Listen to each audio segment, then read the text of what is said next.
Give a little bit. Give a little bit of your chips to me. Give a little bit. Give a little bit of your chips to me.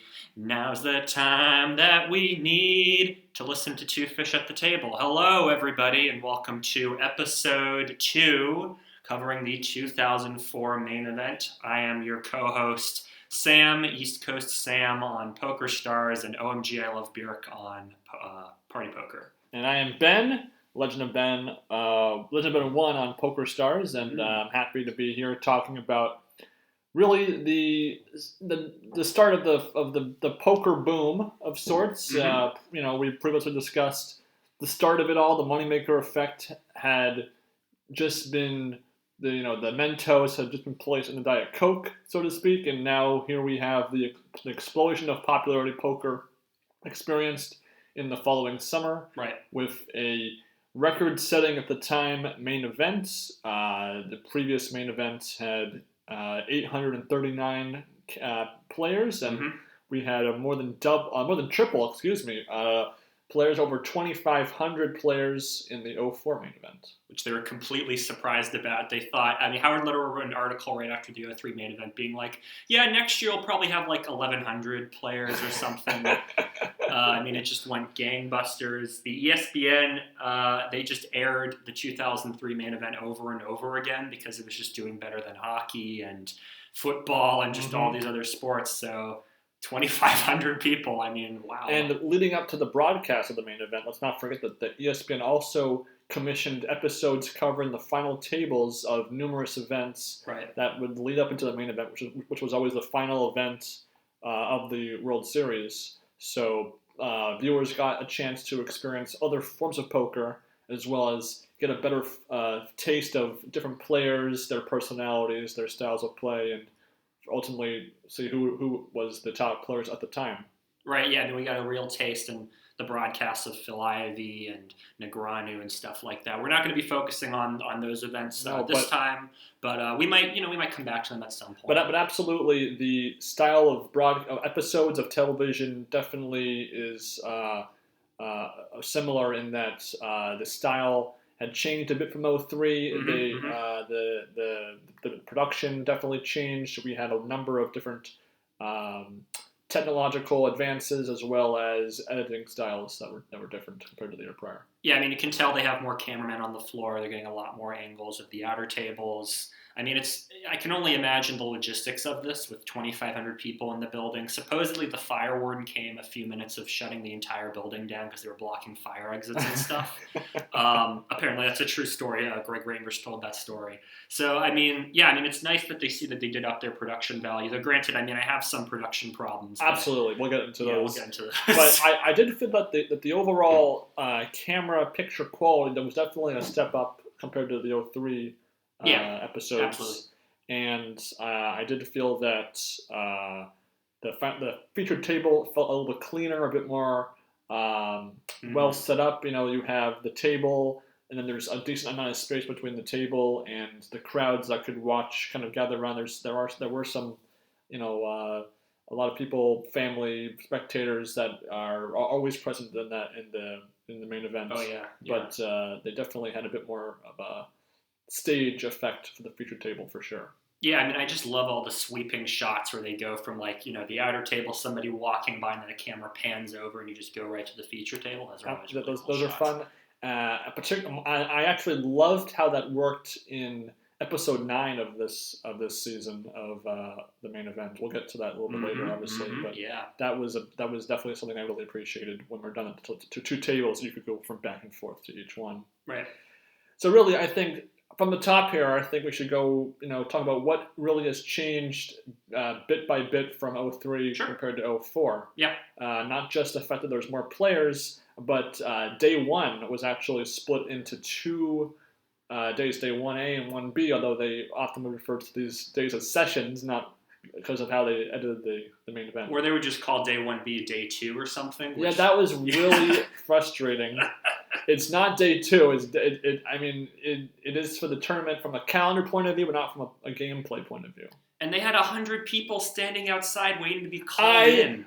I thought that was hilarious. That's Like, just imagine. incredible. I mean, you arrive to the event late. I guess it's kind of your punishment, but then you're missing out on the smaller blinds. You're going to have less play. I would feel legitimately ripped off if that happened to me. Yeah, wouldn't you? I mean, yeah, why wouldn't you? I mean, unless they had maybe like the first level was played twice or something, like a 4-hour first level or something to kind of. But I don't think I don't so. think they did that now. But and they have people on their not enough chairs. They have people waiting outside with a ticket. And there was a great bit on this in the first episode. Oh, yeah. That was just. I mean, it explains a lot to why they moved casinos in 2005. Right. Yeah. They clearly were not expecting that level of turnout. It makes you wonder what kind of if it was about 100 seats over. So I wonder if that was kind of the boundary. If they had been at 2,400 players, they would have been totally fine. Yeah. But then again, it was split over 2 days, so you have to think maybe if it wouldn't have mattered. Is it 1,200? I don't know. Yeah, I mean, just at a very minimum, send them to like another casino and bust them over or something. Yeah. Like, let them play. Like, I think that's just egregious. I mean, people busted pretty quickly, it seems, so people were able to get into the casino. But yeah, I mean, imagine being the last guy where you're waiting 3 hours and the levels have passed and the other players have chipped up. I mean, this was the beginning of the multiple day one process for the tournament. Yeah. Nowadays we see 3 and sometimes even 4 day ones, and they would gradually merge them all together. Usually around day 3 to get everyone in the room at the same time. But this was the start of that. So you have to wonder if you're a pro versus an amateur. What is it more just a matter of availability? Is it a matter of is there any sort of strategy to picking one day versus the other one? You have to wonder if that was at all a factor at that time back in 2004. Yeah, I mean, it looks like just from the broadcast, obviously the broadcast only have about an hour. It seems like there was a pretty good mix of amateur and regular players and accomplished players. We have Moneymaker on day 1A, we have D-Negs on day 1A, we have Men the Master. Doyle Brunson, right, yeah. So it seems like there wasn't too much strategizing at the time. Yeah, I think that's definitely more of a factor later on for the amateur, you'd think. Absolutely, yeah. Going forward. Another big change to this main event is brand new chips. Yeah. I think we discussed how much we hated the chips in 2003. In 2004, these chips are still, these denominations for these colors are still used to this day with a few tweaks here and there, but the green 25 chips, the kind of light purple 100 chips, the pink $500 chips, the yellow 1,000, the darker yellow black 5,000, blue 10,000, and the red 25,000. Yep. Still no explanation as to what those chips do. There's no graphics on the screen that say, "Hey, this is what this means." I was able to pick up on it pretty good. If you track the bet size, Lon says, "Oh, he bets 70,000," and he puts in 7 blue chips. Right. You kind of figure it out. But again, much prettier looking chips. The colors are all very individual. There's no overlap, and but I appreciate these little things. Of course, yeah. Big deal for me. And there's a new black room for Lon and Norm. Every episode, Lon introduces Norm and Chad, and Norm and Chad will turn his head 90 degrees and then look back to the camera. I always kind of laugh at that because he doesn't say a word at that point yet. And again, a new black room.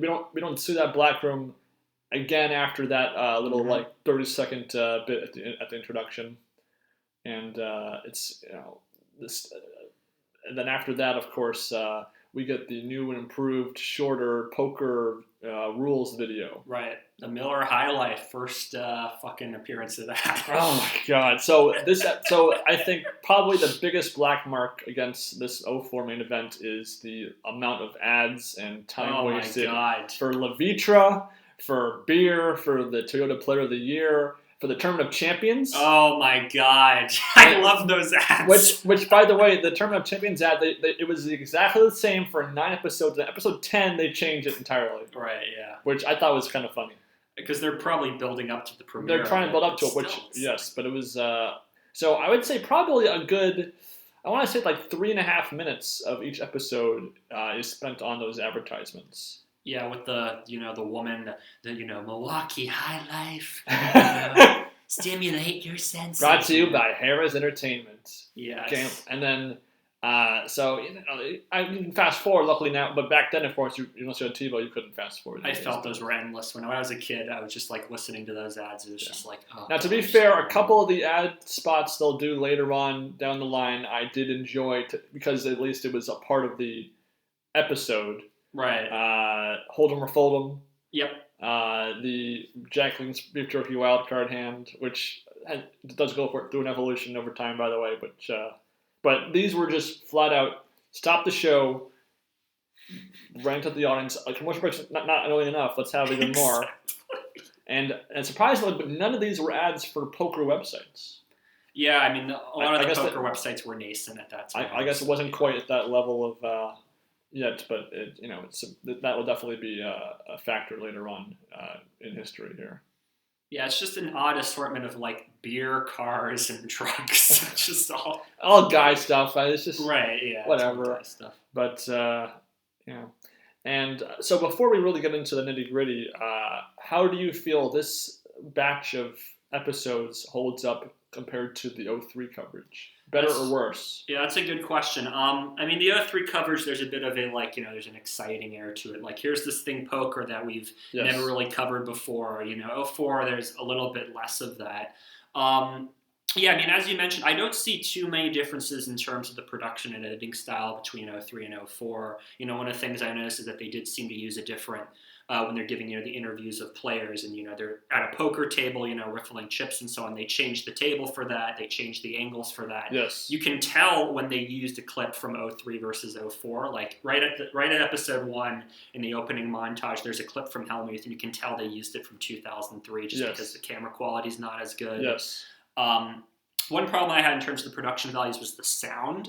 That when they would go to the outer tables and Lon's talking about some player that just busted, you can't hear his narration at all, and this happens multiple times. The sound of the clips that they're talking over is way too loud, and sometimes there's just clips of people leaving or whatnot, and most of the sound is just people ruffling their chips, and it's still so loud that you can't hear Lon talk. That's just indefensible to me. Like, really, you're in the editing studio, you can turn these clips down and allow Lon to say something. Yeah. Maybe Lon's narration isn't that necessary. Maybe you should just focus on the clip. Either way, you need to remove one of these sound channels here. Mm. And it gave me a headache. I just can't understand what he's saying. That didn't bother me as much because, I mean, it's not, I don't think it's all that important. I care more about, I know. On the outer tables, it's more important what the hand stuff is than what the narration is for. So you can just see what's happening. What a big improvement this season did have, though, was the addition of the nuts. Yep, the nuts. The nuts being a now formally named sort of silly comedic clip segment of the episode, which we'll get into each individual one over time. But this, I guess, this was also as a part of the the bracelet events leading up to the main event. So probably the most polarizing the nuts segment is partially cut off if you're only watching the main event coverage, with that being, of course, the Bloodman's Bluff tournament, which I've still only ever seen the main events portion of that event. Yeah, me too. I was wondering where the rest of it was. Yeah, I mean, they had it must be buried within the other episodes of the other events. That's just weird that they would do that. I know. I mean, I guess if you treat the entire thing as a whole broadcast season, fine. But then, I mean, I don't know. They could have just reduced it probably at that point. People care about the main event probably. And also a big change is that Norm kind of gets a bit more into the comedy stylings. Loves the Ace of Spades. A few honeymoon jokes here and there, a few, making cracks of being a bad player kind of sneak in. So it was the start of that sort of, testing the waters of how that might fly with the viewing audience. Yeah, he's starting to develop his personality. And again, it's light, so it's not going over the top, so it's not gonna totally land off a thud if you don't think it's funny. Right. So it's a little more flavor to the to his half of the narration. Yeah, still no Wamboozled yet, but we'll get to there, I guess. Absolutely. And, of course, the biggest difference between this and 03 and 04 is the $5 million grand prize, double the year prior. In fact, even second and third place equal or exceed the first place from the year prior, which I guess makes sense. You have triple the field, so you expect the top payouts to be comparable. Yeah, I mean, the top 5 people at this tournament make $1 million, which is a pretty big deal. Before, I mean, they mentioned this before that, in 2003, that it was a big deal that, the first and second prize got over $1 million. Now you have 5 positions. But of course, they just kept saying over and over again, $5 million, $5 million, which makes sense. But yes. Yeah. But then I guess back to the question of, is this 2003 season better than 2004? It's kind of close because I think that the Sam Grizzle, Phil Hellmuth episode of 2003 is so strong. Mm-hmm. None of these episodes kind of have that same dedication to following a narrative like that. But I think there are certain episodes that are stronger as a whole compared to the best episodes of 2003. What I would say is I would give we'll go into it episode by episode, the 2004 event. But I would say that 2003 is better than 2004 in large part because of the final table. I think the 2004 coverage I think the final table 2004 coverage is not very strong at all. I totally agree. Yeah. The biggest difference is it's all confined to one episode, which means you really only have maybe 2 or 3 hands that are not a player elimination. Yeah, I hate episodes which are just player elimination. There's a lot of broadcasts where that's the case, and this one just, to a certain extent, 3-handed play only lasted for about 8 hands. And heads up is only 7 hands. Yeah, heads up only lasted 7 hands, even though they were both pretty deep. That's just the way it goes. Yeah. There's nothing they can do about that, right? Mm-hmm. But at the very least, can you show, they showed a couple Harrington hands. That was nice. They had the Al Crux segment. Can you do a little bit more of that? Or even make it like an hour and a half long episode. Yeah. Don't make it all 45 minutes. So then you got to cram in both the money being delivered to the table. You got to cram in the video montage of everyone's eliminations to the song. You're really, and you have to have 8 elimination hands, mm-hmm. and that doesn't leave a whole lot to really sink in, especially when a couple of the players in the final table we had no clue who they were whatsoever. Yeah, I mean, Michael McLean got a little segment, but we really didn't know much about him. Who's that guy? Glenn Hughes? Glenn Hughes, I mean, he was in like the day 3 episode of Gus Hansen, but that was basically it. Yeah, he got 5th place. I mean, come on. Show him. I forget that they said what his job was. They must have at some point, but I mean, I just never realized let the guy off a jacket and not very much hair. And glasses, that's about it. Glasses Hughes. Glasses Hughes. Anyway, so, I mean, obviously, so I guess your verdict is you prefer 03 to 04. Yeah, I mean, maybe talking about it a little bit more, I'll be a bit more clear, but there's some really strong I'm not moments in the season. So yeah. So we'll get into it. So episode 1 is day 1A, as we're going to call it. Mm-hmm. This is the previous champion is in the field day, which ironically compared to 03, he is in the outer table. It's not the featured table, which... That's a weird choice. I mean, we had Doyle Brunson and Varconi at the featured table in the previous year, and now we do get some pretty strong players at the featured table. I'm not saying we got nobody, but I'm just surprised that they didn't want to at least continue that practice that they had started the year prior. Yeah, I mean, there was a pretty big crowd around Moneymaker, so maybe they just had crowd concerns or something. I mean, they did have a camera on. Or maybe he got in late. If the way they didn't have enough seats, maybe they had to have a feature table for the first hand, and he didn't show up till a little bit later. Yeah, something like that. I don't know. So Men Win, who nicknamed Men the Master, mm-hmm. is at the feature table. We have John Hennigan, who is still very relevant to this day. Moneymaker out in the outer tables. Doyle Brunson also in the outer tables. Mm-hmm. And then this episode is interesting. Halfway in, the table breaks, and we get a fresh featured table with Daniel Negreanu, who was, at the time, at this point in history, in first place on the Player of the Year board. Definitely one of his best poker outings would be the 04 World Series. Yeah. And so this is kind of a broken into 2 halves.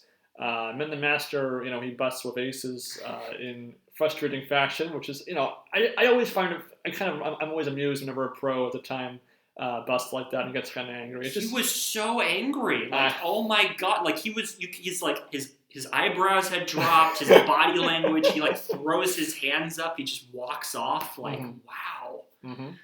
I mean, I get it. You're a big master of the game, and some no-name beats you. At least shake the guy's hand. Be a little bit more amicable. And if I recall, he was actually fairly deep in the 03 main event. Yeah, he was. So even if you were just watching the main event, you were definitely partially familiar with that name and that face. So a little continuity from the year prior. Yeah. And in a blink if you miss it moments, they mentioned that this table had 10 players, not 9, because they didn't have enough tables. Exactly. Which I guess you would think would mean people would play a little bit tighter, but I think what's very apparent in this tournament is lots of limping in the early days of this tournament. Which limping again, can be a very sound strategy, but lots of limping, a lot of like king 6 suiteds and queen 10 off suits, these weird hands that I guess again primarily we would ascribe to the internet online new guns coming in for the tournament being a part of the Moneymaker boom. Yeah, I mean, this was their first live tournament, right?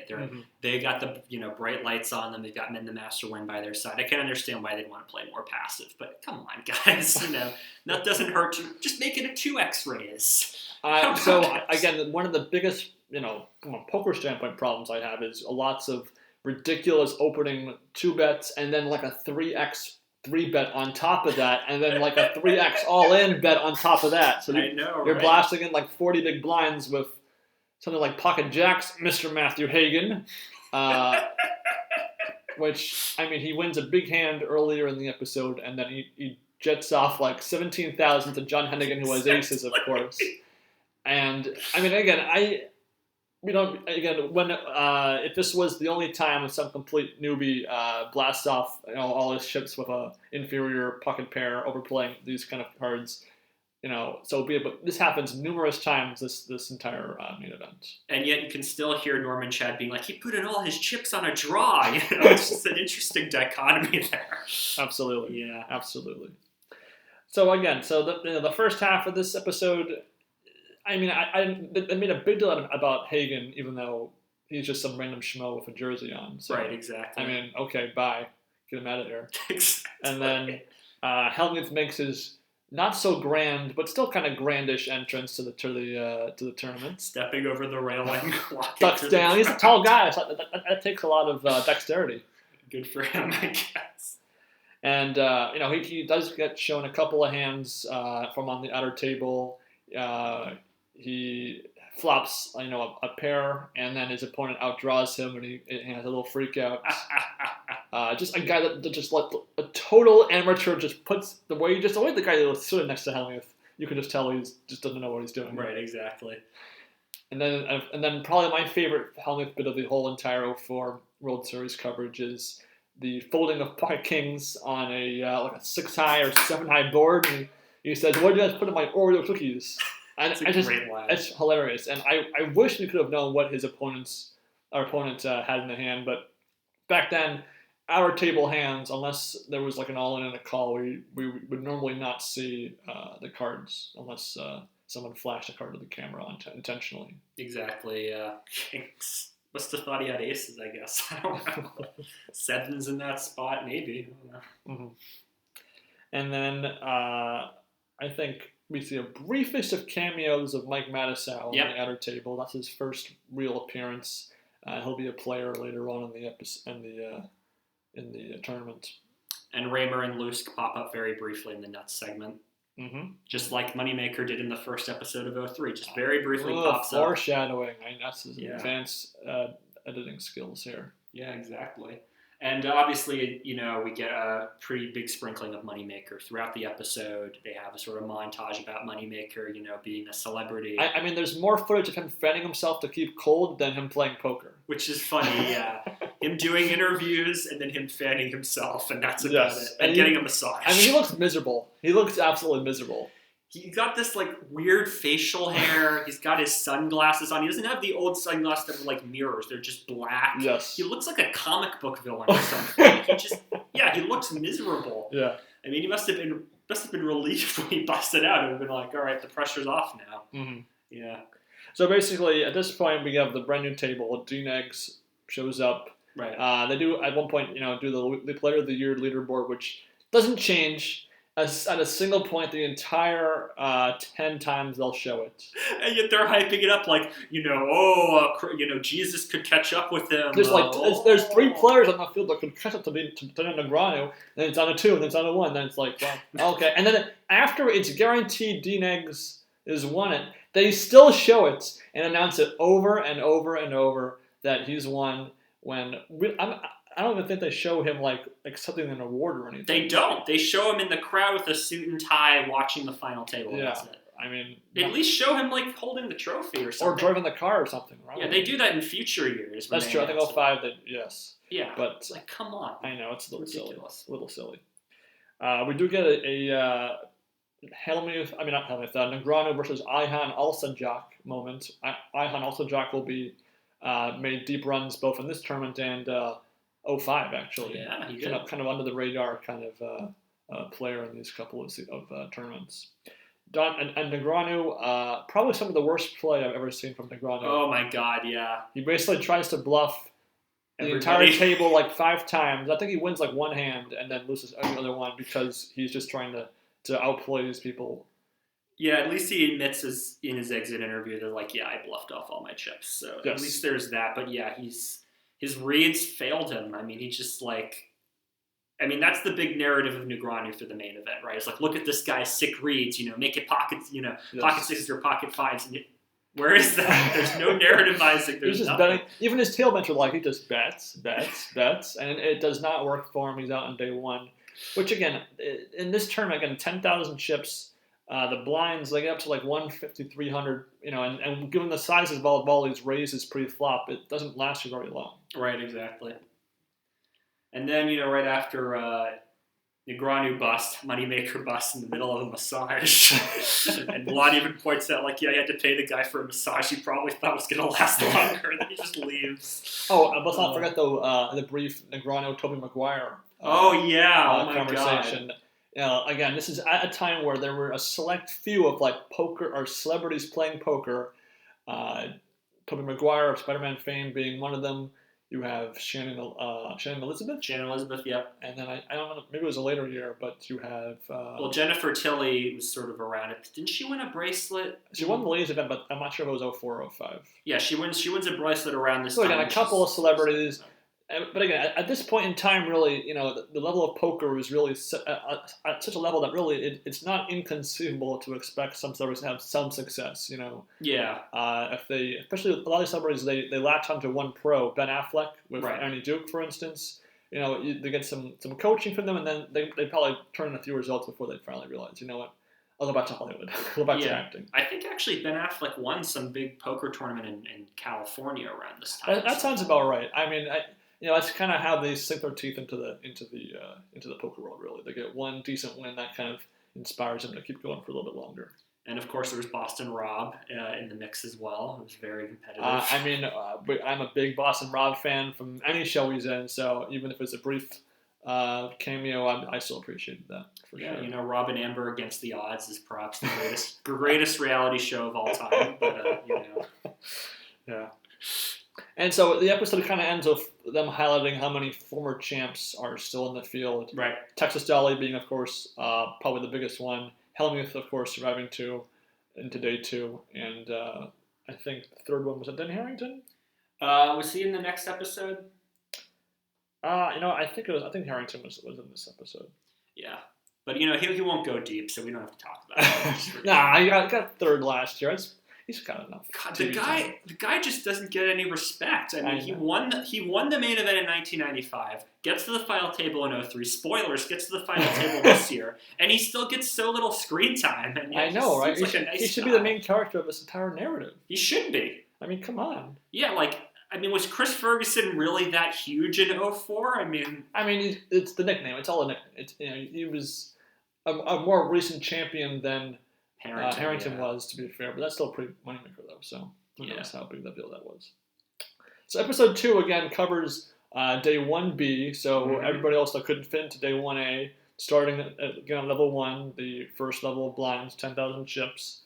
A few more pros. Sam Farha, the runner-up of 03, gets a healthy dose of TV time. You get John Joanda, Gus Hansen, Ferguson's is in this episode as well. Yep, Annie Duke yelling at somebody, and talking about Ben Affleck being a world-class player. You get Scott Fishman, who was possibly the second biggest story of the 04 events because he won 2 bracelets. Right. And he had formed what was called the Crew, which lasted all of less than a year. Pretty much, yeah. Dutch Boy being a member of that crew at that time. And sort of the slick young gun, the cocky young gun players who all lasted past the first day to their credit. So right. that's something to hold your head on back then at least. Yeah, they just kept mentioning the Crew over and over again. They're like, the Crew is here. Oh, he's the last member of the Crew. And then, like, none of them do anything. Well, to be fair, day 2 will cover their downfall for good. But Ray First, who is definitely a man of much controversy in the poker world, his infamous lasting past last year of 11 minutes, which he does do. So props to him for lasting at least 12 minutes in 04. Very impressive. But, the more waiting outside players, the alternatives, as I like to refer to them as. Mm-hmm. With Sam Farha's stint on the featured table, we get references to the quote-unquote biggest bluff of the 03 main event. Right. Which, Sam Farha does not think was a good hand at all. He's like, this guy Moneymaker, I was the one who talked myself out of it. I was the one who made the mistake. Obviously Sam Farha is a very talented player. He shouldn't be, held and just for he that one had a hand. whole year of people probably beating up on him for that hand. He's got to try to save face in some respect. Yeah, I mean, Farah's play is pretty interesting at the table. I mean, he folds top pair in an ace-high flush draw. It's just like very kind of odd play. I mean, you have to wonder if he's taking his reputation into account or something. Well, his rep at this time was playing a lot of hands, limping in, seeing a lot of flops, trying to either surprise his foes of what card he's playing, or even just outplaying them after the flop.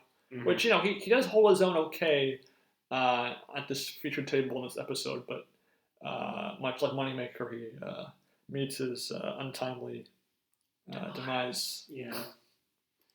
Yeah, I mean, obviously a lot of the focus is on Chris Ferguson, a lot of banter around him, the guy saying, like, I want to write a book called I Survived Chris Ferguson and stuff. Yeah, and much like the first episode of this main event, you can kind of divide this featured table into 2 halves, because after the main sort of highlighted player of that first table goes out, they quickly ditch it for a brand new one to kind of keep some prominent names in front of the cameras. Right, yeah, and I mean Ivy's in there for a little bit, busting with his 2 supporters, the 2 older people there with their signs, which is cute. The Humphreys. The Humphreys, that's their name. That's yeah. Names, yes. But yeah, I mean it really is, sort of the Farha Chris Ferguson show.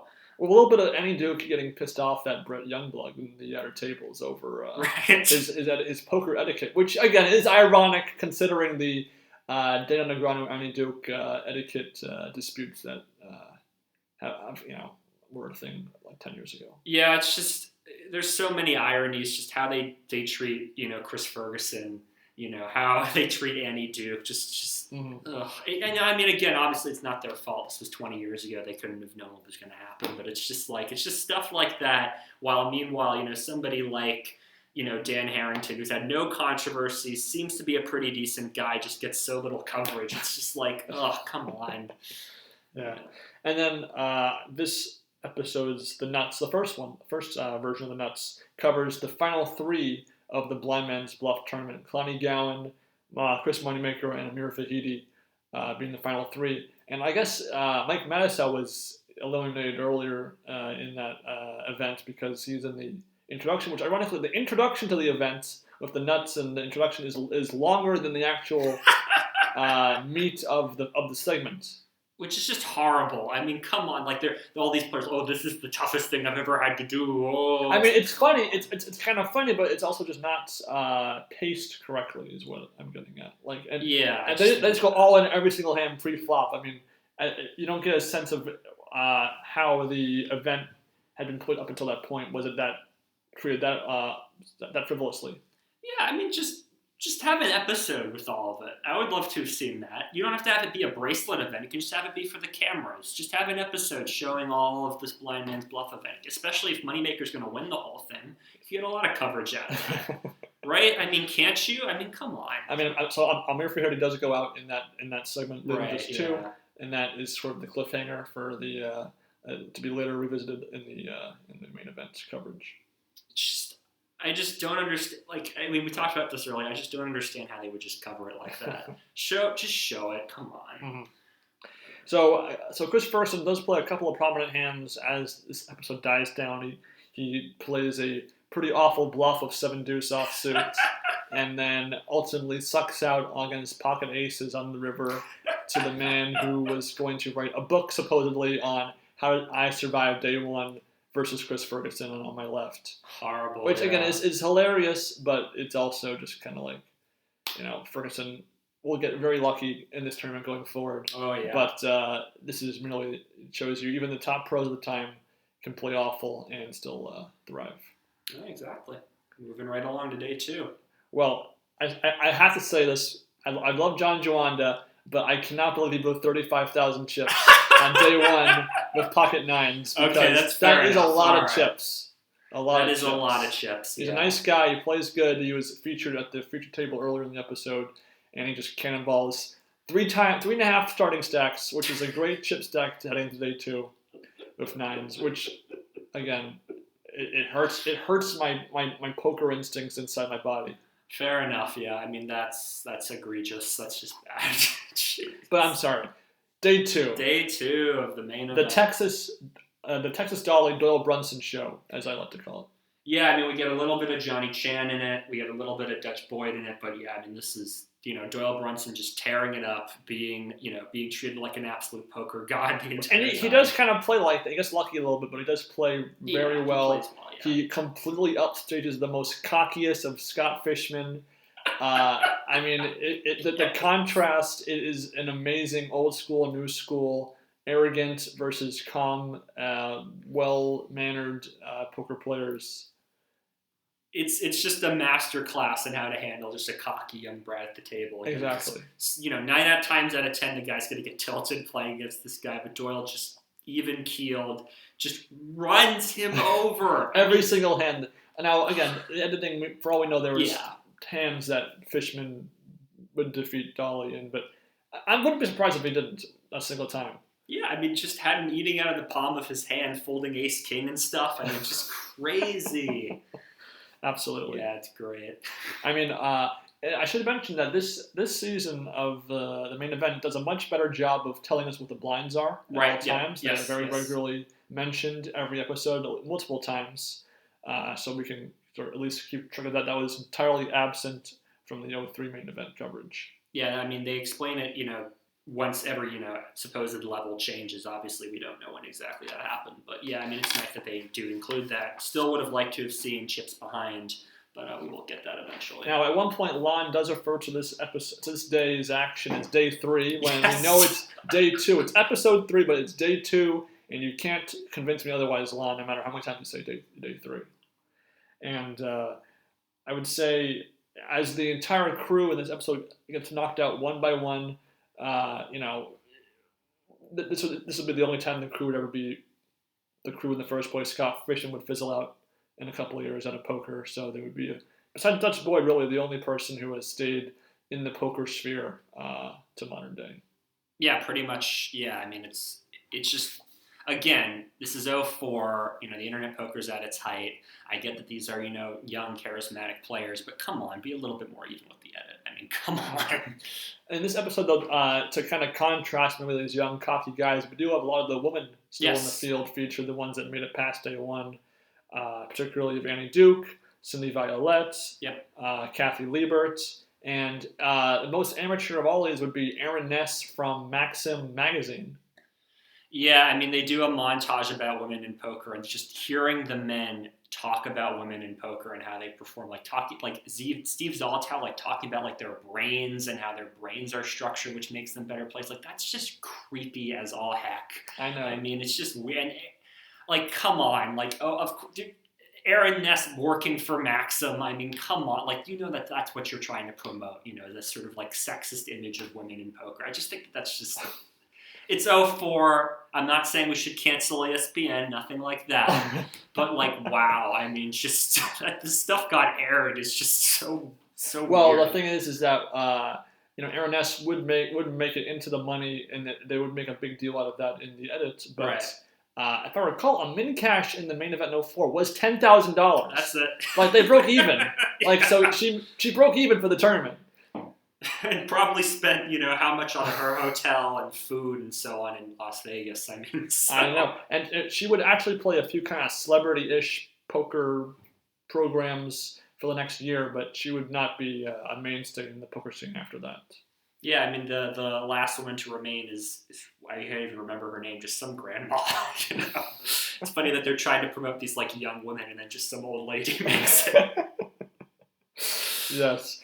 In this episode, a lot of players, make some bad plays. Oh, yeah. Mr. Olivia donks off all his chips in 2 hands in the most embarrassing fashion. It's something about just the back-to-back blasting off your entire stack, like half your stack in one hand, the other half the next hand. I find that so amazing that happens to people in this day and age. I just don't get it. I just don't understand how you can do that. I mean, you could the second hand, I suppose you're tilting because of the first hand, but still, just pull yourself together. You're playing for $5 million, man. I mean, come on. I know that you're a huge fan of Norm Macdonald. I am a huge fan. And he mentions that he outlasts Moneymaker and Sam Farha. Yeah. And so he's the 3rd best player in the world, or whatever he said. I mean, that's funny stuff.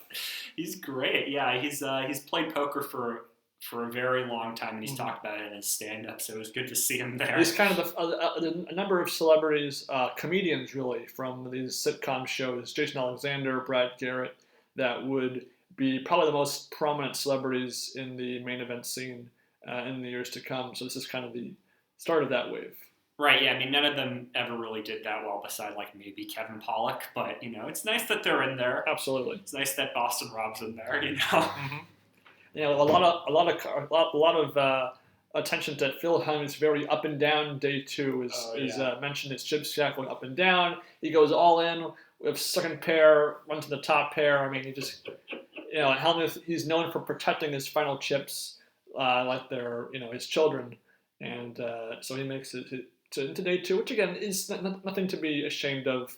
Because at this point, that's the money does get reached in day 3, so it's a reasonable run, but still not up to his very lofty standards. But yet he still says to the camera at the end, "I played spectacular poker for 2 days." So.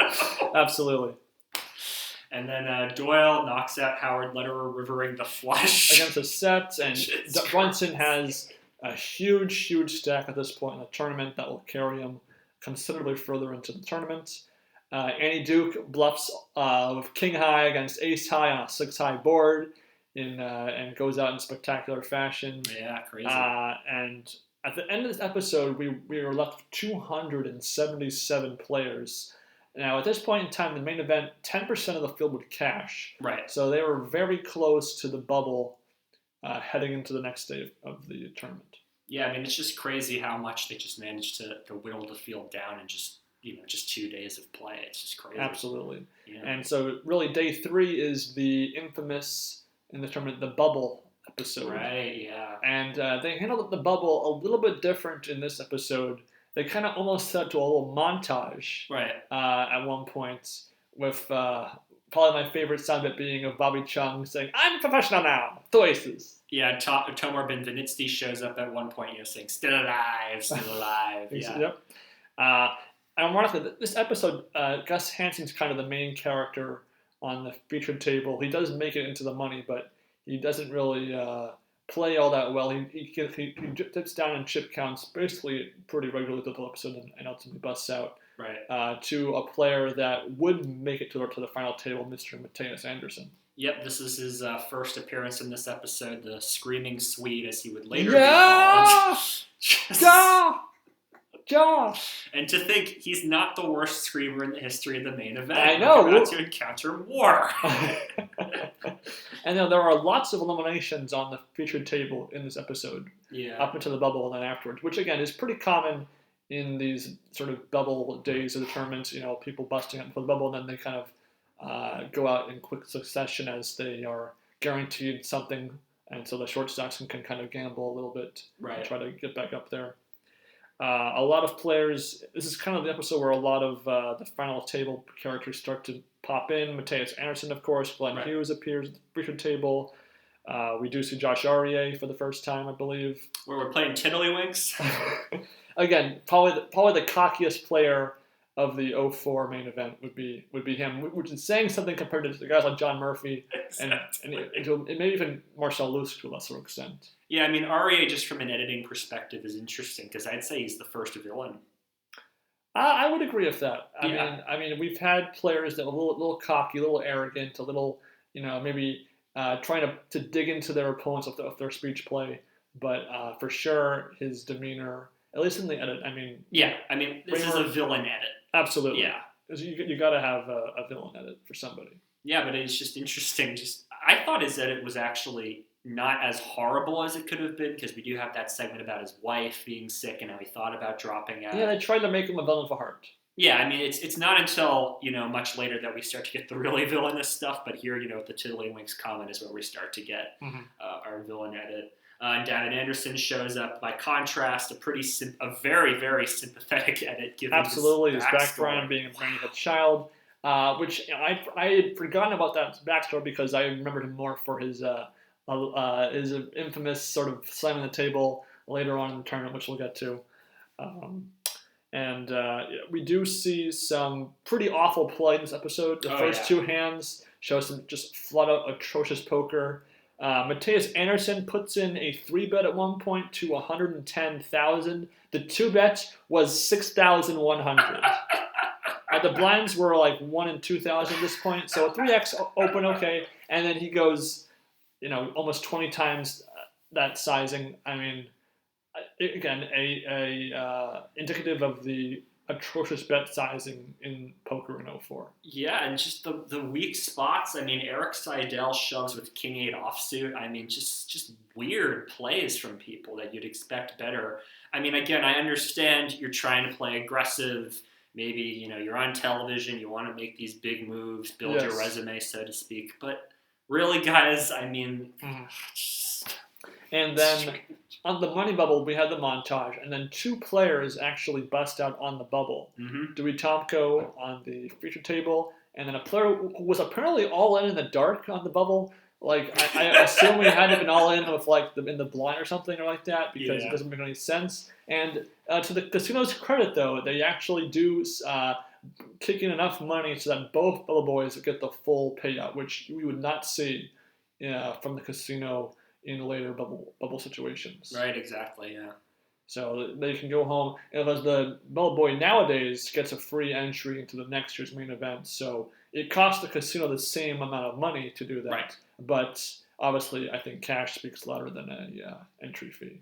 Yeah, instead of losing $11,000, they only lose $1,000. So that's nice in terms of all of their other expenses that they pay for. Absolutely. Dan Harrington does get shown. He felt that he was more famous for being the third place finisher the year prior than winning the whole thing a decade ago. And again, funny. I mean, doesn't really tell us anything about his character per se, but it does add a little bit more flavor to his narrative of this tournament. It's a cute story that he's in line and they come up to Mr. Harrington. You could come right along. He got third place in a poker tournament. That's it. This episode's The Nuts segment is about celebrations. Yep. So Mateus Anderson, of course, being the noisiest at this point in time. But we got to mention the noisiest guy of all, Ben. And who's that? That is the man, the myth, the mouth himself. It's Mike Matusow, who, first off, him rivering a 7 and then dancing after he wins a hand. Against Dewey Tomko's son. Against Dewey Tomko's son, of all people. And then the round one of the greatest heavyweight battle of all time. Yes, literally and figuratively. But the interesting thing is that the broadcast of this scene was originally censored during the 04 broadcast. He says I got steel balls and I got big bahonies. And then in 05, they uncensored that. But then on Poker Go, it's uncensored for the 04 version. Yeah.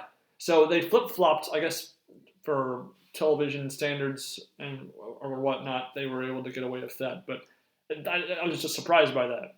Yeah, that's the first sort of sensational moment of Mike Matusow, and he tells this whole story that him and Raymer are both being aggressive players, and that there's this sort of understanding that you stay out of each other's way, but Raymer keeps coming after him, so Matusow just finally gets ticked off, and you see that whole moment, and just the whole setup, it just so happens that, the level break happened at that moment. So Raymer's pulling out his notebook and just refusing to shake his hand. It's just like, it's so perfect. Again, all props to Raymer for not stooping to the mouse level. Yeah. I was trying to figure out what kind of hand they just played, because Matusow makes a bet, Raymer folds, and then Mike kind of turns over his card and says, "You ain't playing with kids, buddy." And I think it was like 5 high what he had. And something like that. I couldn't point to the board or anything, but I think he was bluffing. I think Matusow bluffs Raymer in that hand with like 5 high, which is pretty badass. But I wish we could have known the specifics of that hand, just to add a little extra context to that situation. Yeah, it seemed like it was some sort of scenario because, as Matusow's told the story many times, as I just said, that they were both aggressive players. Yes. Raymer kept coming at him, so it would make sense that, Raymer had some sort of pair and Matusow was able to bluff him off.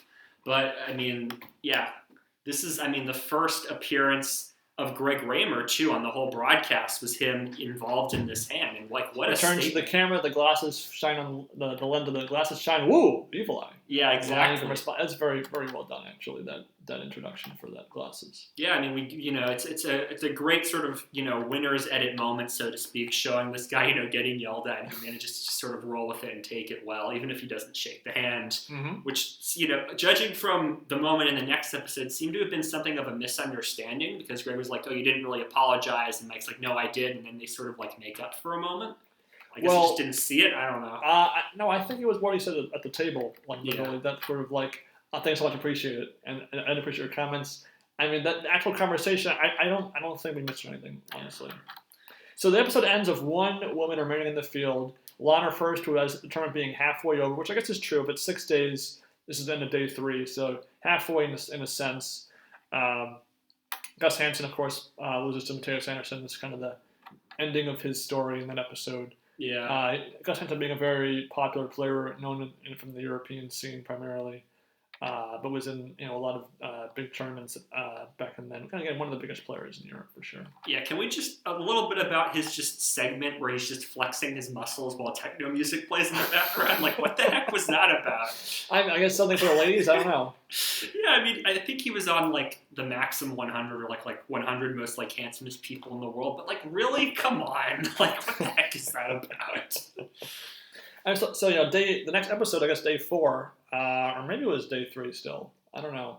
On Poker Go, the episodes are described by the day number. Right. And I question the accuracy of some of those, which because a certain the naming of those episodes I question. But assuming this is the next day, day 4, Matusow and Raymer's table is brought to the featured table. Matusow actually does win the first 2 hands of the episode. We hear our first ever honeymoon joke by Norm. Yep. Norman Chad, which, again, he'll make many sort of ex-wife jokes going forward. Kind of the start of that. Yeah, we start to see, again, a really good sense of Greg Raymer's play, that this is a guy who really is being aggressive, shoving on turns. He's got enough chips, and he has enough chips to do that, too. Yeah, he's... he plays pretty well, I'd say. He bluffs this man named Hilger. Yep. We see the first time of the rabbit cam, which shows us what the river would have been. Raymer kind of does a few moves like that this episode. Rose Ritchie, being the last woman standing, gets a couple of minutes to her, doubling up once before her eventual elimination. Yep. The payouts at this point, though, is still very low. I think we're still kind of in that $15,000 to $20,000 payout range at this point in time, however. Yeah, that's usually the minimum amount of money you make today, is something in that range. This is the final 100 players or so around this time, and so that's about 4% of the field. Yeah, 4% of the field. Imagine surviving 96% of the field. Of the biggest field in history up to that point. And you're only going to get $15K. That's just I just think that's, come on. We do learn a bit about Mike Matusow's past. Right. He had won lots of money and he lost it all, and now he lost confidence in himself. This is all pre this is all before the even bigger drama of his life was coming up. Yeah, I mean, I think he knew that he was about to go to jail, and that he's talked about this in interviews, like he was playing for his life, he wanted to, go to jail with $5 million in his pocket, that'd be all nice. Yeah, I mean, this is the Mike Matusow show, just, from the very beginning, he mentioned in the episode, they have this segment, like you say, he's talking like, for me, this is my life, other people, this is poker, this is, I played for... I like your massive accent there, that's pretty good, I gotta say.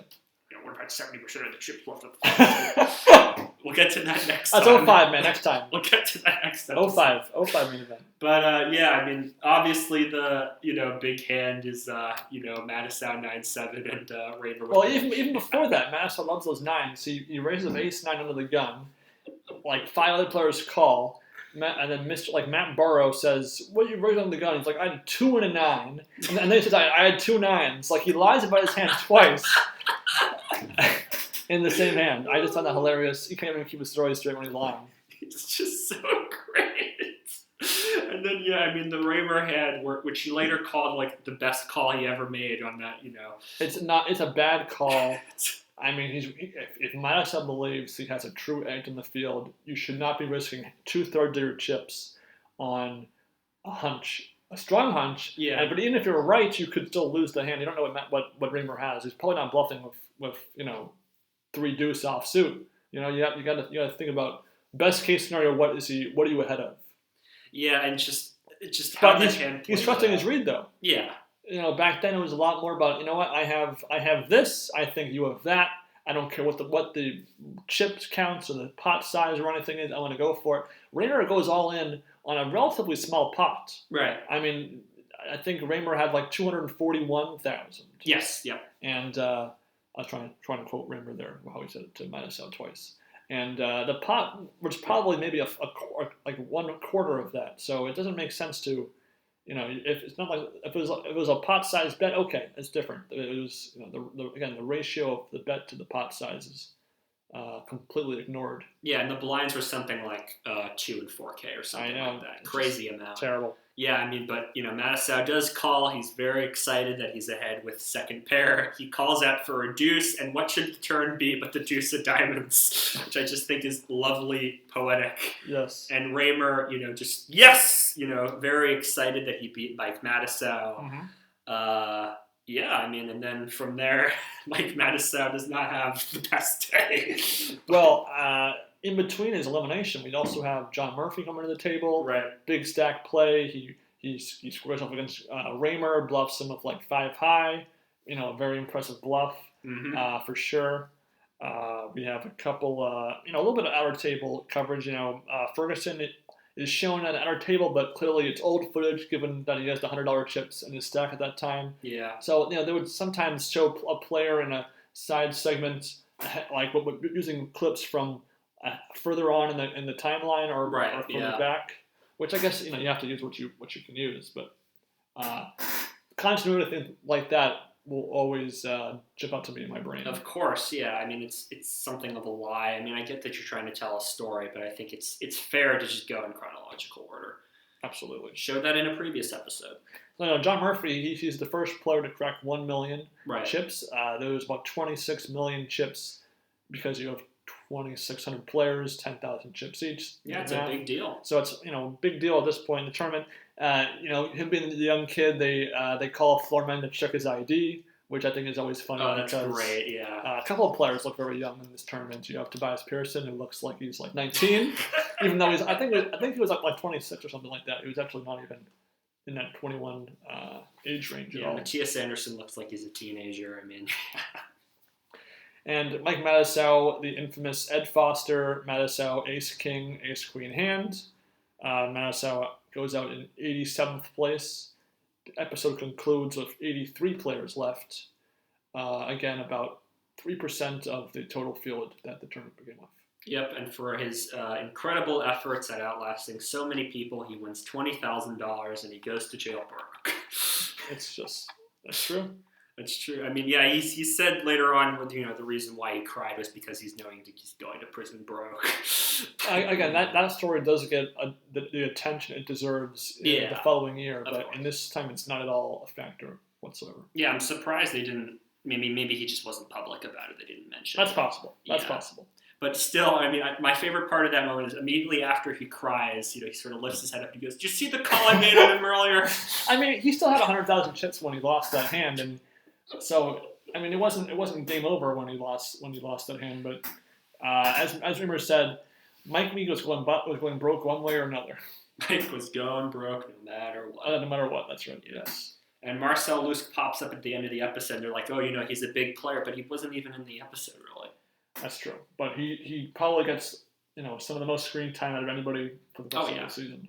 Yeah, but if you're going to hype him up at the end, I don't think it could hurt to show a few hands. That's true. Yeah, that's true.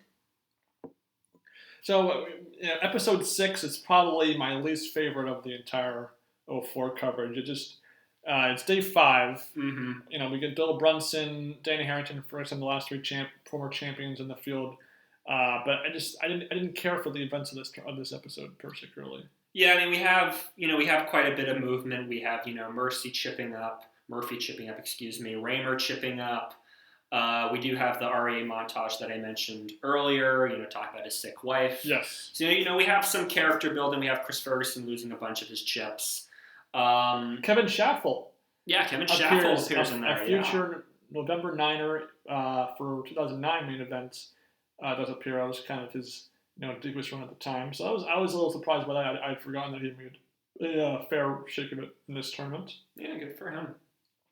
Probably though, I did enjoy the nuts for this episode. Oh yeah, the prop bets, because I think prop bets are just really stupid, but there is some pretty absurd prop bets. They mentioned Howard Lederer being paid $10,000 to eat a burger, which. Come on. It makes you wonder how much money do these pros have to splash around.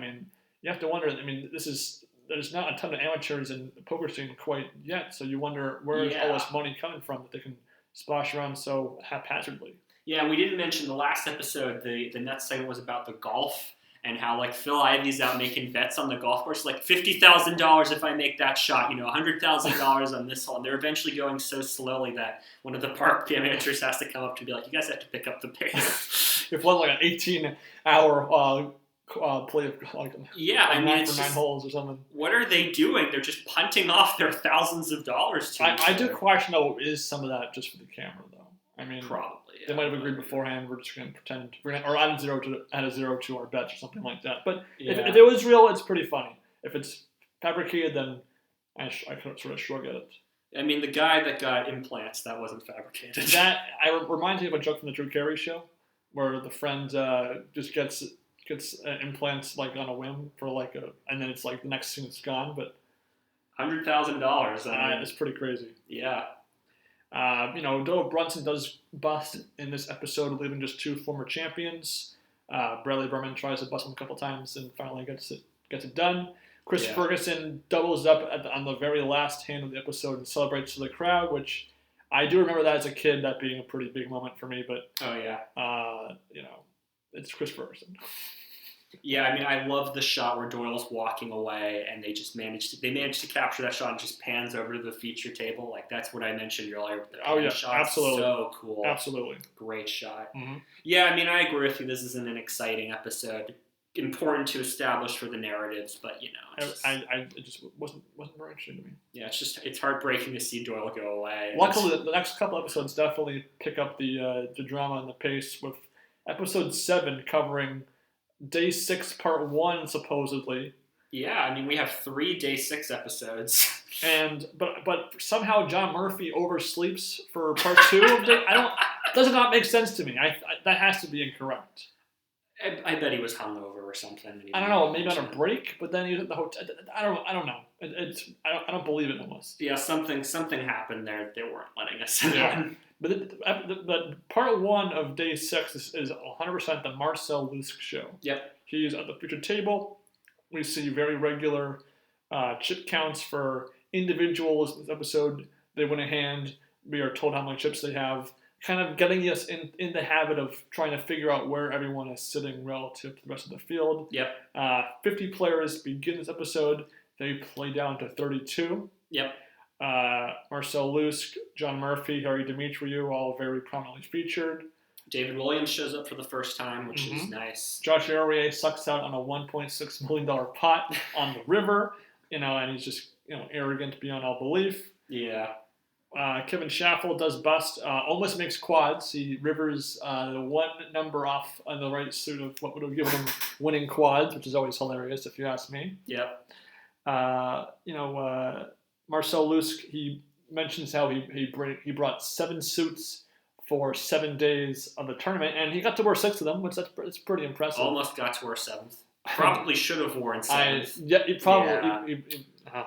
We'll get to that later. I mean, this, as you mentioned, this is the Marcel Lusk show. We mentioned it right at the start of the show, but this is that great hand where he screws around with King Jack against Harry Demetriou, who is probably among the most quiet, sort of professional kind of archetype. And God bless him. I mean, just who he went up against.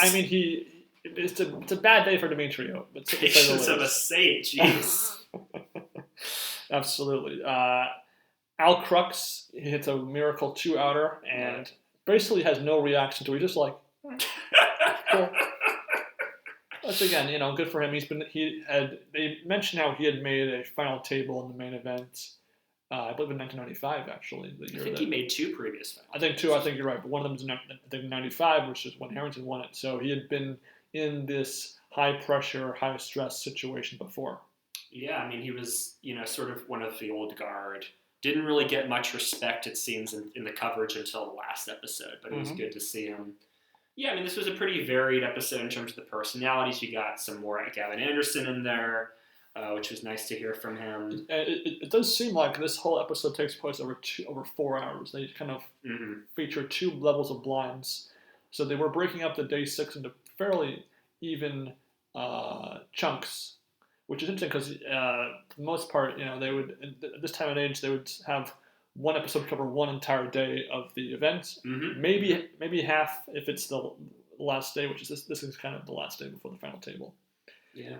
We end with Ferguson once again doubling up on the last hand of the episode of the third nut flush, so he survives to live on to another episode into day 6, part 2. Yeah, where 32 players are supposed to play down to 18, but actually they play down to 17. Ooh, 4 tables down to 2 tables. Very crazy. Raymer continues his chip climb. John Murphy oversleeps within the same day, which again, I have no idea how that works, or if that was just they mislabeled the episode so that this is really a new day. So, I don't know, but he shows up and he does pretty well. Does pretty well. He lost like 200,000 chips while he was oversleeping. Gets back up there, however. David Williams, he is in Greg Merson short stack mode, 3 big blinds at the 10, 20,000 blind level. Doubles up a couple miraculous times to get back into the swing of things. Davin Anderson loses a hand and does a Phil Hellmuth and squeezes and crushes his chip stacks like an anger, which always funny. Always funny whenever someone does that. And he smacks the table or throws his hat down and some napkins. That's a separate hand. That's when Raymer busts him. He flops a pair of aces against Raymer's set, and again he just fireworks. He busts out in 20 something place, 26, 20. Yeah, something like that. Matusow, Anderson, and Raymer. Raymer actually lends Anderson his glasses for one hand. Which is a cute moment. Which is a cute one, but of course the glasses do not work for Matusow Anderson whatsoever. They don't work. His head's too small. They're just in the middle of a hand, and Anderson goes, can I try on your glasses? In between hands you can. For one hand, okay. It's just in the middle of their And then oddly enough, Dan Harrington tells Raymer, I can kind of tell a tell when you're wearing your glasses, they change color, and that I think when the color is this way, you're bluffing, or I don't understand the gamesmanship of that. Yeah, I mean, I don't either. I think Mike Matusow has actually talked about something similar, that when, Merson puts on the glasses and he looks right at you, it's like ace jack, but he can look off to the side, it's like ace 9 or something. Yeah. I mean, it's, kudos to him for mentioning it, but why would you give that away to somebody who has a lot of chips? I don't know. I mean, we're commenting a lot on the players. I think it's important to note that a lot of these hands really kind of divulge into jacks against ace king pre-flop. Yeah. Top pair versus middle sets. Not a whole lot of hero calls. Not a whole lot of super like big bluffs. Yeah. I do recall. I think there was one hero call that Julian Gardner does do in an earlier episode. Yeah. I think that's really the only hero call that's really a factor in the entire tournament. Yeah, I mean, and just speaking of Julian Gardner for a moment, I mean, here's a guy who was second in 2002 and makes a deep run here, and they just barely cover him. So they don't show. He's at the featured table a fair amount, but he's not really given focus. Any moments, yeah. And his bust out hand is not even shown. Yeah, he busts in this episode, and they don't show his. I mean, he's the most recent deep finisher besides Dan Harrington. Who think that they want to focus on that achievement as much as possible. Yeah, it's just I think that's just weird. Yeah, I mean, again, we have a lot of good moments from players, and throughout these episodes, we have Michael McLean with his perennial hangdog look on his face, the agony of defeat face. Yeah, and he gets a montage this time talking about that, and gets some moments. Obviously, makes the final table, so that's important. But show a few moments. Although probably my two favorite hands of this episode. One is the Mike McLean, Glenn Hughes all in on the flop hand. Hughes folds a pair of tens against a pair of eights on a 9-high board. Right. Glenn Hughes, he has his moment where he has his hands like stretched over his forehead. He's like staring at the ceiling, like he's taking a crap or something. Yeah. And he makes the wrong fold, and then he storms off, and McLean shows his hand, and he like slaps the air like, always funny. Always funny things like that for me. Oh, that's great, yeah. And then the other, big story is the Chris Jesus Ferguson one chip in a chair comeback mini arc. Mini arc. Emphasis on mini. Emphasis on mini.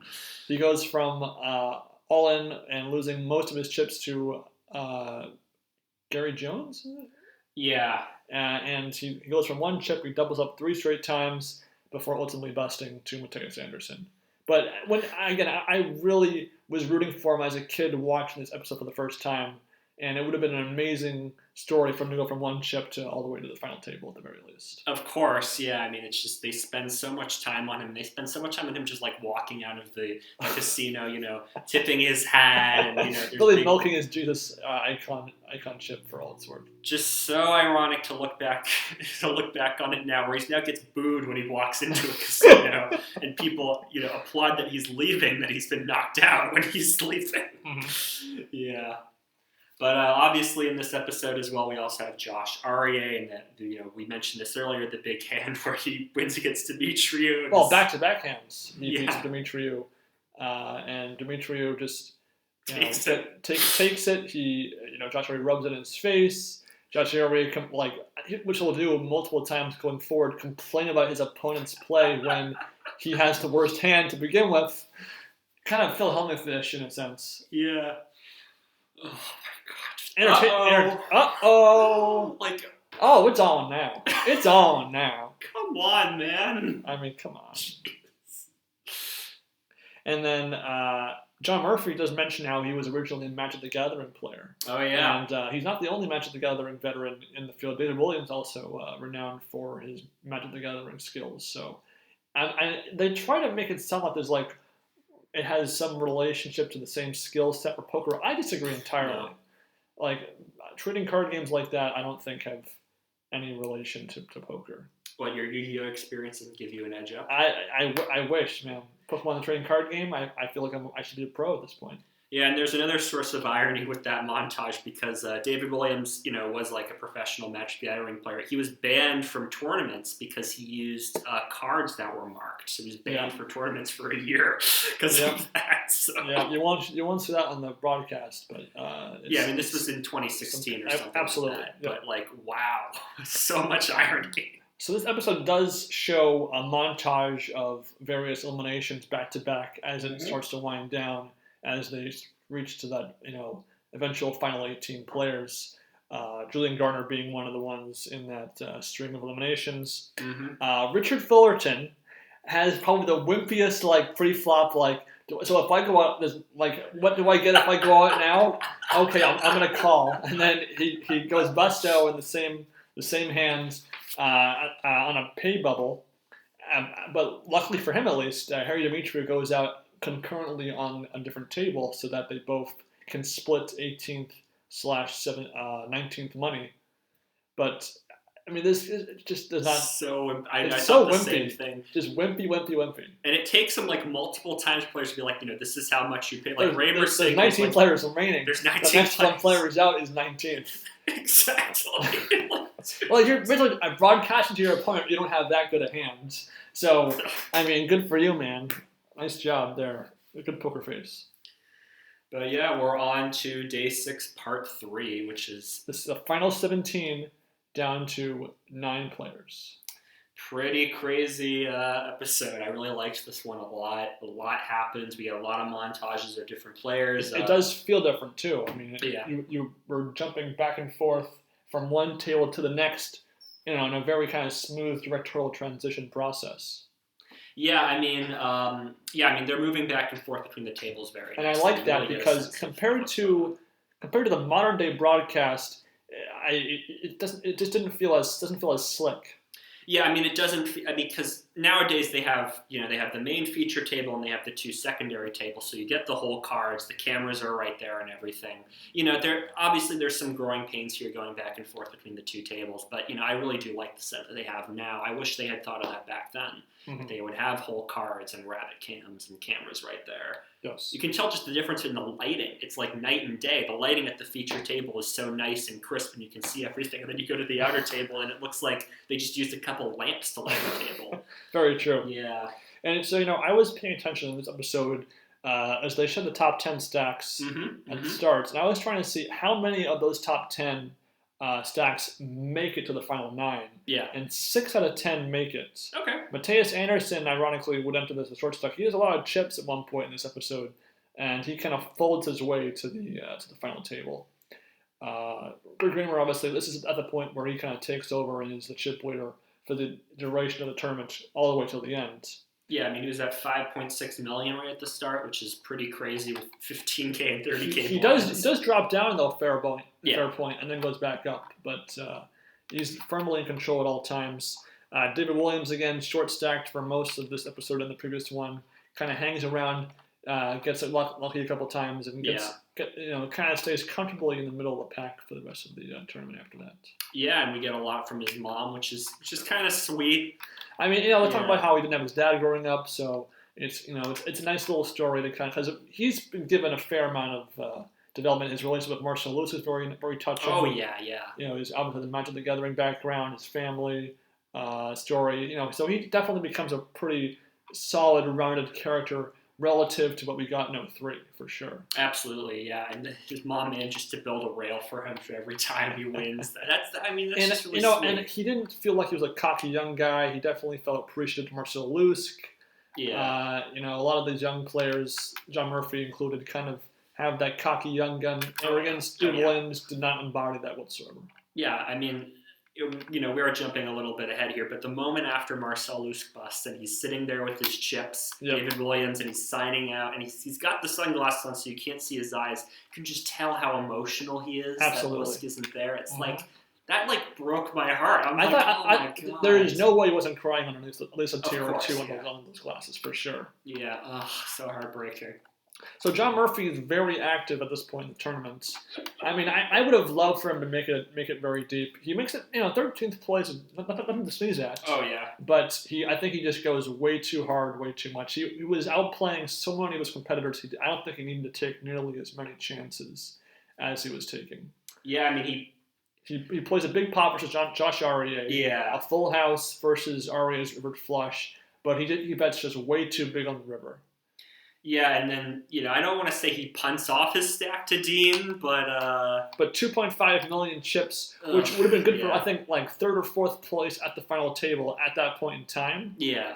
I mean, yes, if he wins that, he's going to be like almost a chip leader at that point, and I get it with his style. He thinks that it's worth the risk, but 2 jacks or ace king, I mean, both of them, I think, Matt Dean and Murphy are misplaying their hands. Of course, yeah. There were a number of players below $1 million or around $1 million.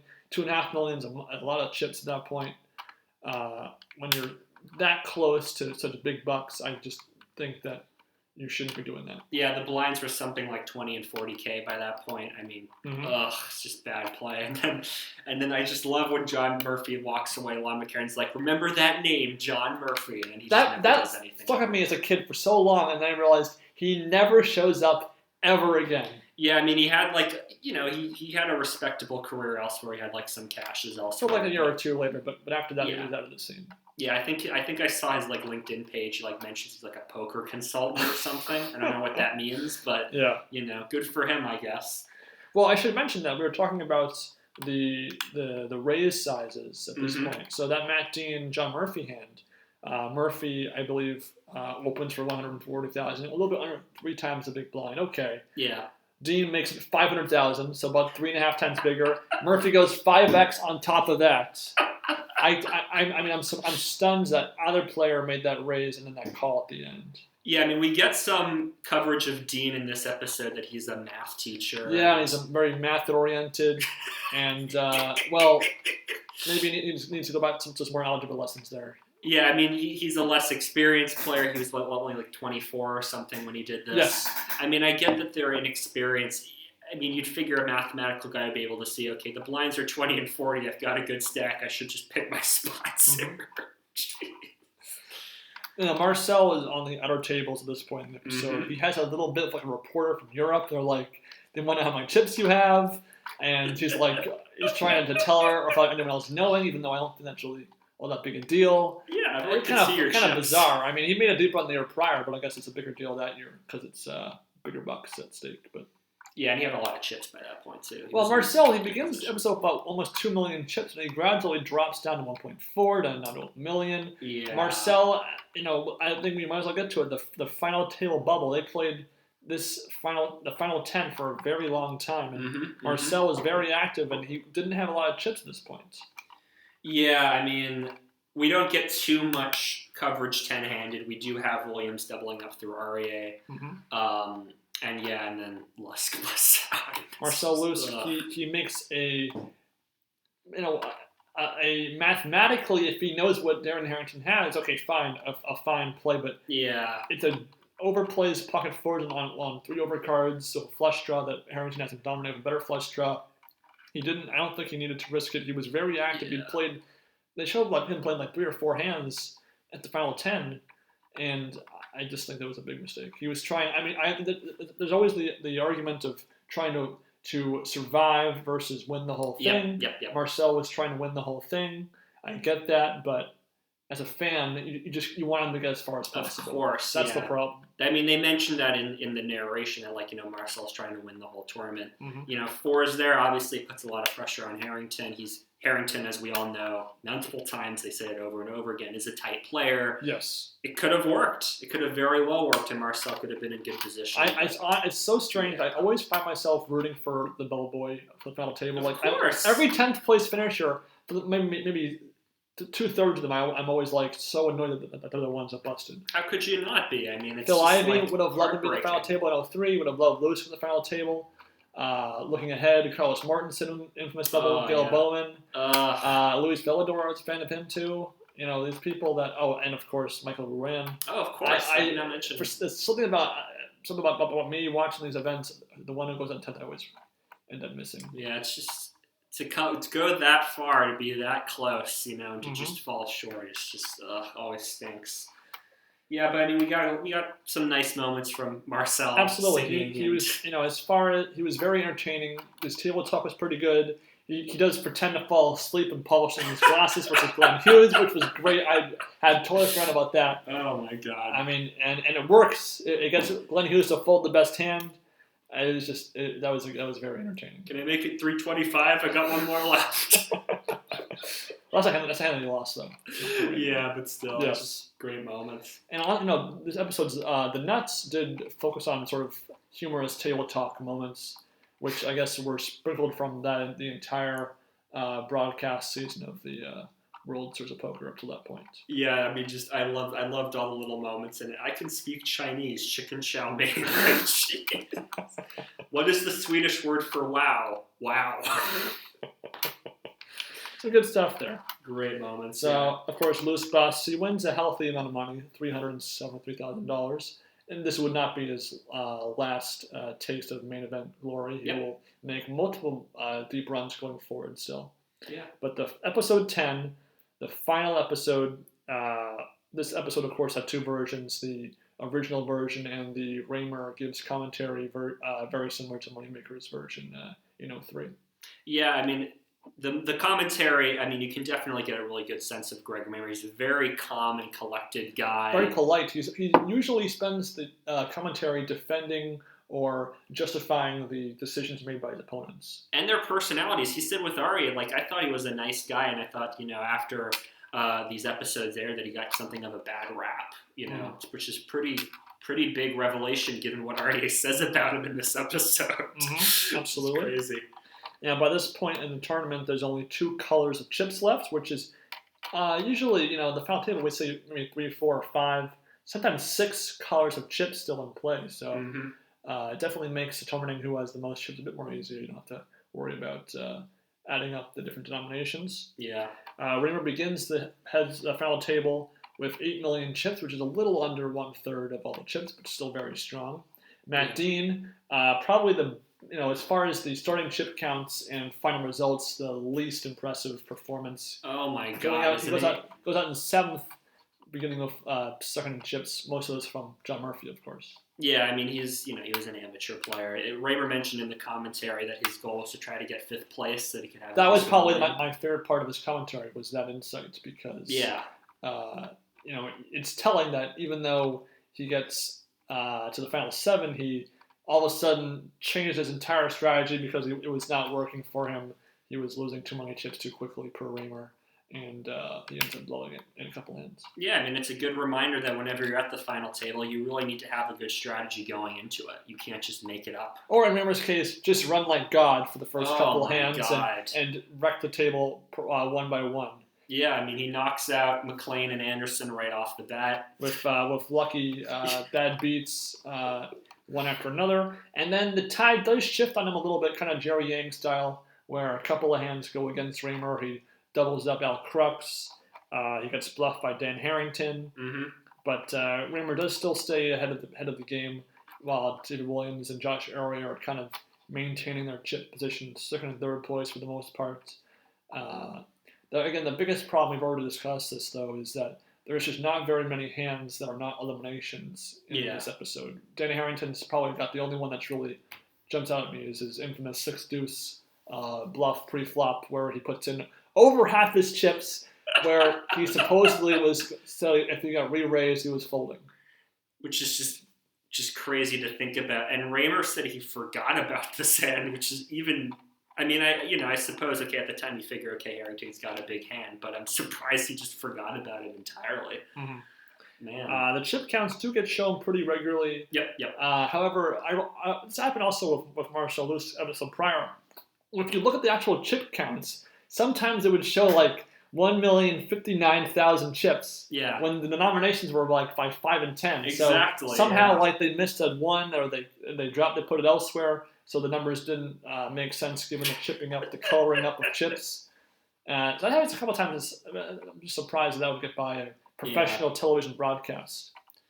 Yeah, I mean, I mentioned this last time, how I felt that in the narration a lot of times they just repeated themselves. He's going to be gone if he doesn't have a king, something. He's going to be gone if he doesn't have a king. It's just, it's ESPN. It's an ESPN documentary. It's not supposed to be high art, but I can tell that they don't have the highest budget for this. They probably don't care as much as they should. Right, so.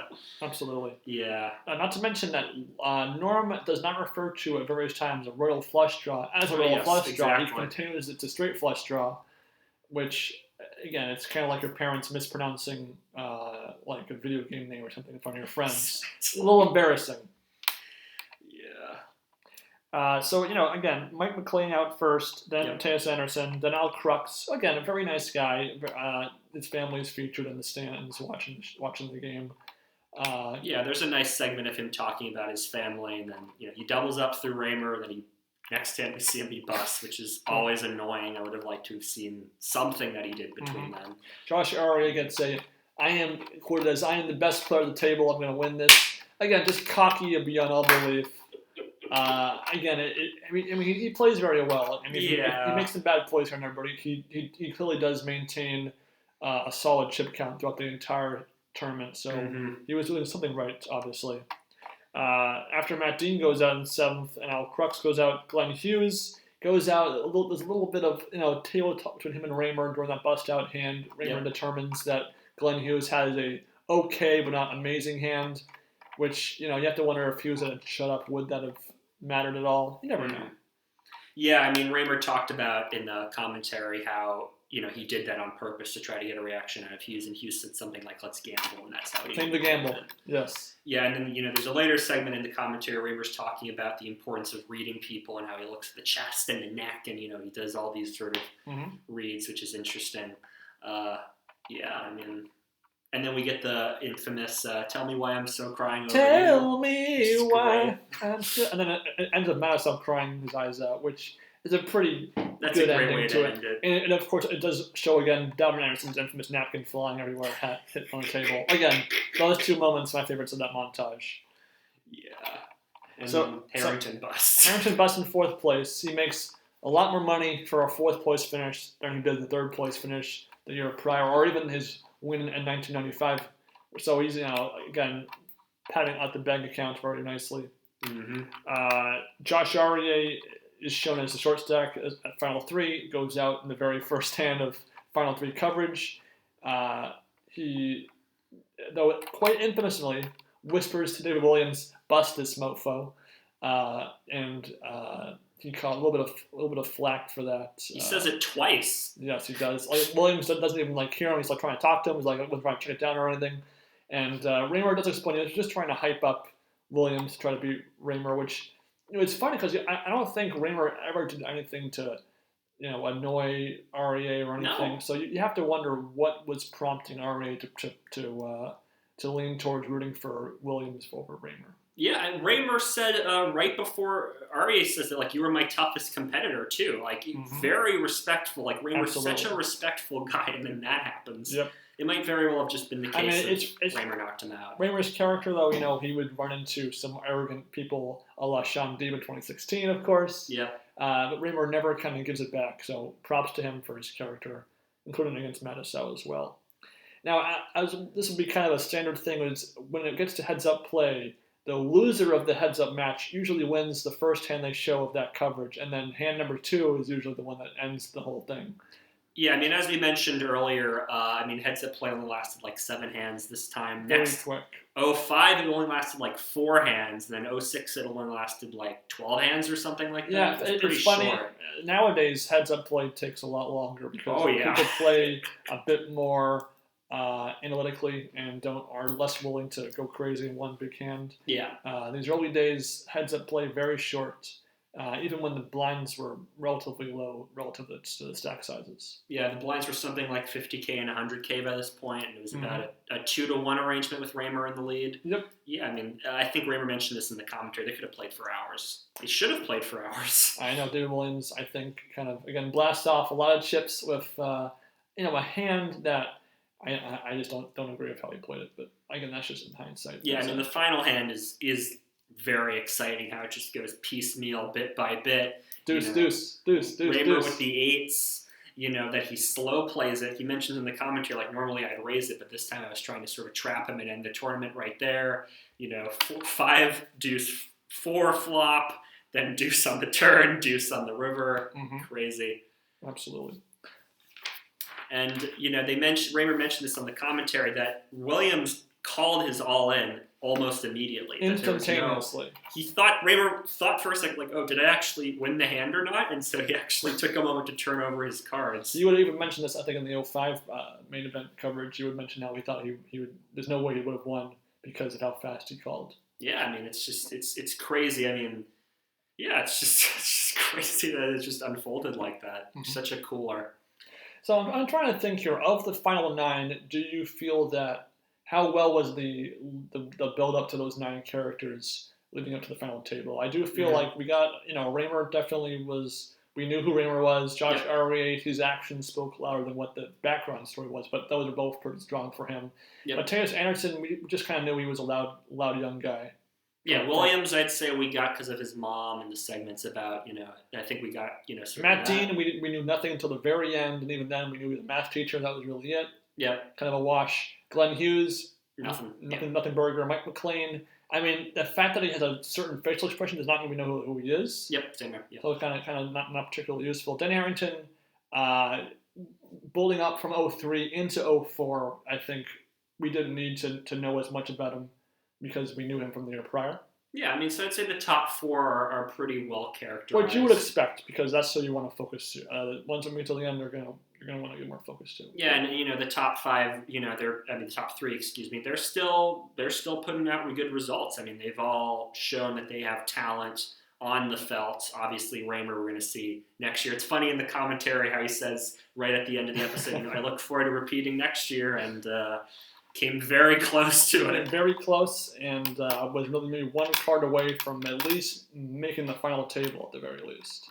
Yeah, I mean, and he's he's done very well on the Heartland Poker Tour circuit. He was like Player of the Year for the Heartland Poker Tour. Williams later wins a bracelet. I mean, yeah, these are three really talented guys. It's a shame three-handed play only lasted 7 or 8 hands because we could have had a really good. Future years of the main event would often have one whole episode dedicated to the final three of the final table.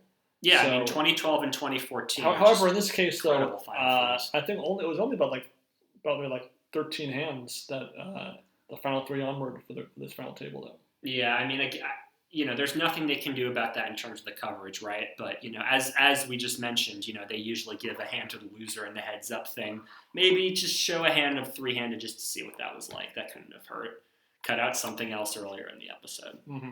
Yeah. I mean, definitely the final table episode was a bit of a disappointment. I felt a lot of time to the just kind of the nuts and bolts of the final table's flow, just elimination after elimination.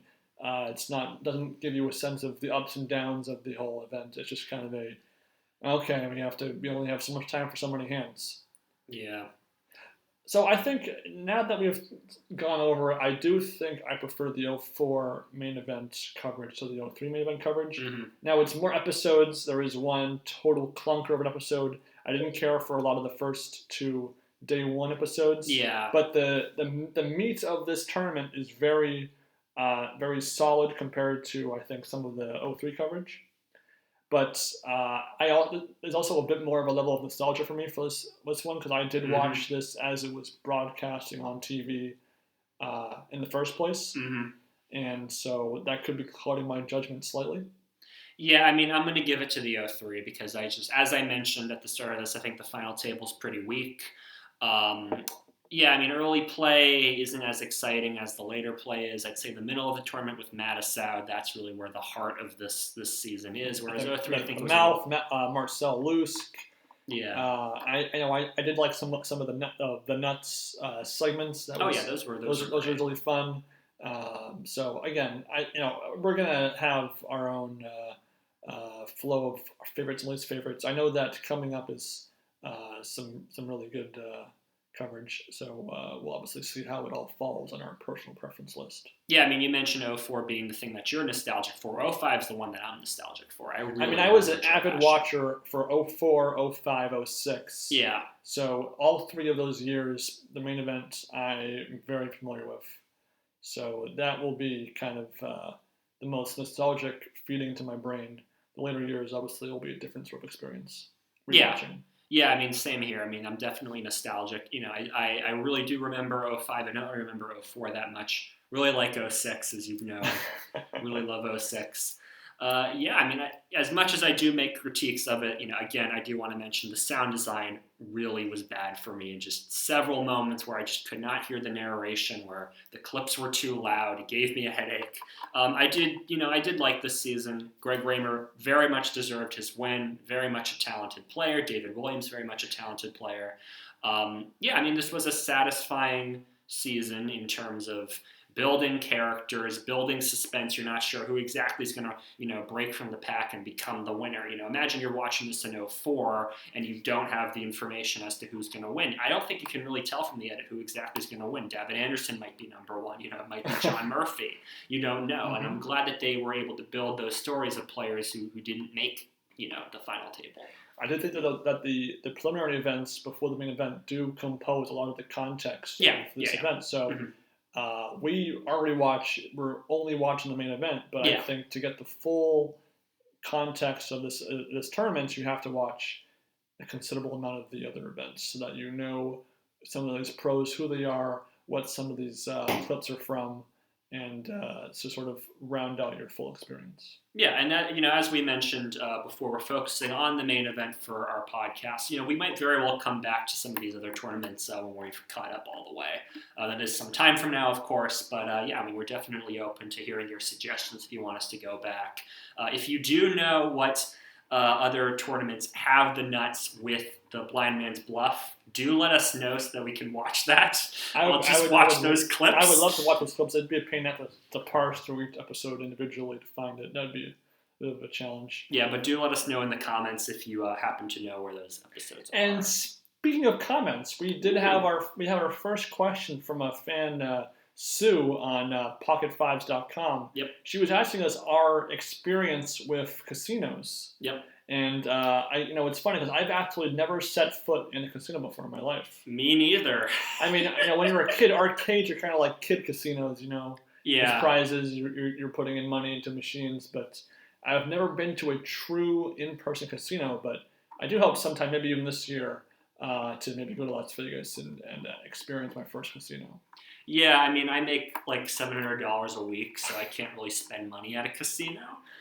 So yeah, I mean, I would definitely love to go to Las Vegas, and see what the action's like. Just walking through a casino is its own form of entertainment. Well, I mean, it's seeing firsthand what we've seen on TV so many times, and there's the novelty of that, absolutely.